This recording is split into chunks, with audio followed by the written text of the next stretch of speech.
فإذا المقتضى أساس خلق الإنسان هو الماء والتراب. في لغز دز هذا اللغز ملك الروم إلى معاوية، خلق قارورة ودز إلى معاوية وطلب من معاوية أن يجعل فيها كل شيء حي. بس معاوية ما يمتلك ذاك العلم حتى يستطيع أن يجاوب على أي شيء الغاز. وطبعا الكثير منهم كان على طول الطريق وعلى مدار الخلق انهم اذا تعرضوا الى ضائقه وتعرضوا الى سؤال او مساله صعبه فمره يتصلون بامير المؤمنين مباشره ومره لا يدزون به.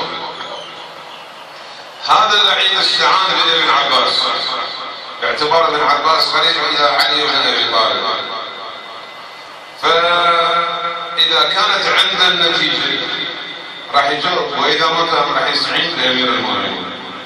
فاستعان بأمير المؤمنين قال ضعوا فيها ماء ألا تقرؤون القرآن وجعلنا من الماء كل شيء حي.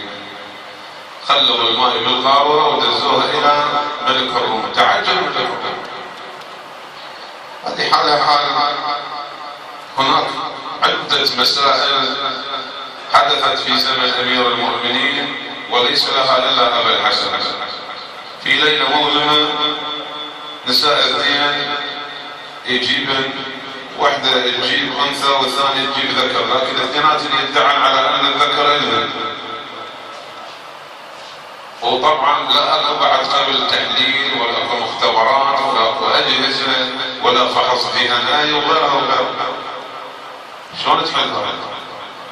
جاءوا إلى أمير المؤمنين وهو في ضيعة له، عرضوا عليه المسألة، أخذ قبضة من التراب ورماها.